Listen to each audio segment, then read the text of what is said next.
Yorme, bago ka natutulog, anong mas matimbang na naiisip mo? Something to do with Manila or something to do with the Senate? Sa survey, pang-7, pang-8, pang-9, minsan pang-6.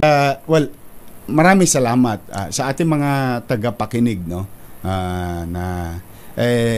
I'm still on your top of your mind.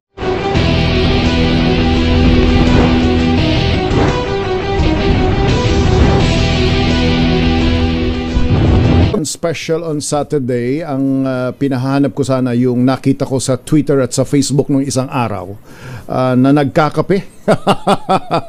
Na nagkakape sila Yorme, si Dr. Willie Ong, kasama si dating Senate President Tito Soto at dating Senator Ping Lacson. Alright. Ang tanong natin kanina, sanay kayo sanay kayong mag-isip, sanay kayong kumilos at sanay kayong hindi kayo pwedeng nasa bahay lang at hindi pwedeng nakaupo lang sa opisina. Sanay kayong kumikilos, nakikipag-usap, nagbibigay ng ayuda, nagpapaliwanag. Sanay kayo so ang tanong ng tao, ano ba kayo? Magiging observer lang ba kayo? Nakakita sila. Nag-uusap-usap yung Dr. Willie o Tito Soto. Ano ho yun? Kapihan yun para sa ano ho yun? Anong kami ni Dr. Willie constantly nagte-text kami, tapos itong makahuli, no, wala lang, kakamusta kung anong plano. It's a casual afternoon for us. Kasi ako, believer ako ni Doc Willie, no. He's been doing a lot of service to our fellow men, countrymen sa buong Pilipinas, di ba? Tingin ko kasi siya talaga may puso para sa tao. So kaya ako gusto ko kasi yung mga tao na may malasakit sa kapwa, na in our own little way to support them. That someday somehow that they're going to be given a chance to be of service. Alright. Yung Yorme ba magiging observer lang o active participant sa lungsod ng Maynila? Steady lang muna tayo sa Gretly. Pero mahal. Sila bong na nakikinig, nanonood. Sila Manong Ed, si Pangulo. si yung mga estudyante nung nakaraan. Galing ako doon sa basketballan, tuwan-tuwa ako doon sa mga estudyante. Sabi ko, kamusta kayo? Sabi, nakukuha nyo ba yung allowance nyo? Nakukuha sapagkat yung student allowance, sa senior citizen, sa estudyante. So tuloy-tuloy naman daw. Tuloy-tuloy naman. I'm happy, kasi ito kasi, alam mo to, mga mahihirap na mag-aaral ito. Yorme, ito yung pamasahe, pinoproblema nito. Yorme, ito yung portion na itatanong ko. Ano ang namimiss mo sa Maynila? Siyempre, namimiss mo yung mga bagay na dati mong ginagawa, di ba? Normal naman siguro yun. But sa maliit kong kaparaanan,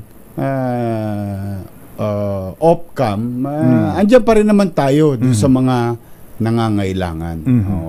Kasi hindi ko naman matitiis yung mga yun. Pusong mamon ako sa alam mo, malambot ang puso ko sa mga mahirap kasi maging gipit mahirap talaga magkasakit, mahirap tumukod. Kaya importante na may nasasandalan. May masasandalan. Kung hindi gobyerno, at least personal. Kung hindi personal, at least gobyerno. Hanggat kaya ko. Loobin nawa ng Diyos. Hanggat kaya ko. Diyan naman tayo sa GED lang. Okay. Physical ng Maynila, anong observation nyo ngayon? So far naman, okay naman. Social development sa Maynila. Tinutuloy naman nila yung mga napag-umpisahan na natin. At may mga bago naman, katulad halimbawa nung isang araw nakita ko si Mayora Hani, yung Isabelo de los Reyes, nag-groundbreaking sila. At ito, yung kinukwento ko nga sa inyo, malapit ng matikman, makamit ng mga taga Maynila yung San Lazaro Residence, San Sebastian Residence at Pedro Hill Residence. Tapos ito nga pala, Sir, maidagdag ko lang konti. Pati empleyado ng gobyerno. Okay. Pwede na magbenepisyo sa housing. Ang logic ko naman doon, yung hindi tayo pwede maging City Hall. mabuti. City Hall. City Hall. Okay. Hindi tayo pwede maging mabuti sa kapitbahay, pero sa loob ng bahay natin, hindi natin nililingon. Parang balat kayo yun. Balat kayo yun, ano? Kaya itong 3 bagong building, may portion of it, mga City Hall employees ang magbebenepisyo. Ito yung mga City Hall employees na nangungupahan, walang sariling pag-aari, bahay, no? Pero matagal na sa public service. I think they deserve it also. So it's now a mixture, as you like, yung tinanong mo kanina, squatter, nangungupahan, professional, halo-halo na sila. Tapos City Hall. City Hall. At yung City Hall, ang isang logic doon, may enforcer ka rin ng disiplina. Saka kahit pa paano, di ba, yung ang tagal ko naglingkod sa bayan, yung pinaglingkuran ko, nilingon din ako.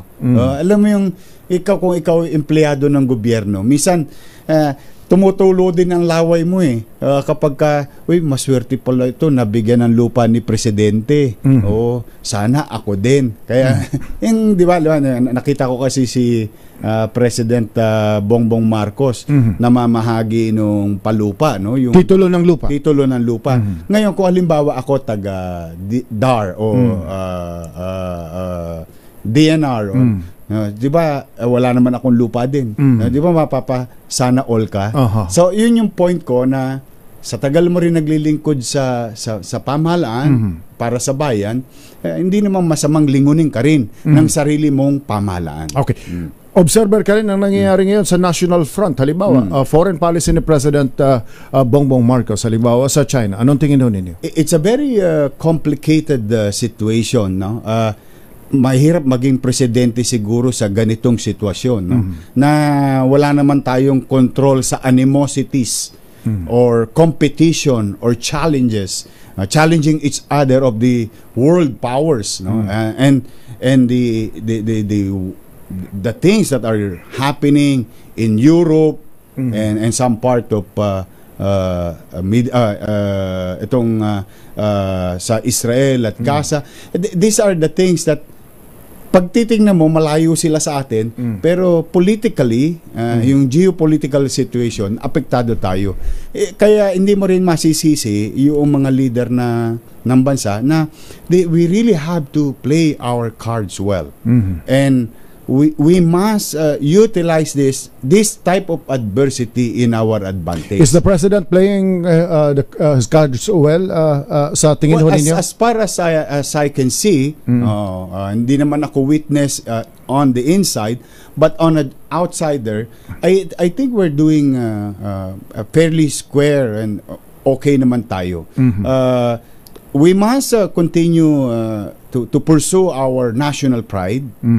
And we can always show nationalism, but at the same manner, we have to look into the repercussions with regard to economic repercussion, trade, and so we must deal. Marami kasi siyang konsepto, no? Pagka marami siyang epekto sa buhay natin, kaya talaga hindi tayo pwede magpabigla-bigla at hindi pwede na yung bugso ng damdamin ang mangingibabaw sa atin bilang tao. Kailangan ang mangibabaw sa atin yung bilang leader. And it's a balancing act that any president is doing, and I think he's doing it very well, no?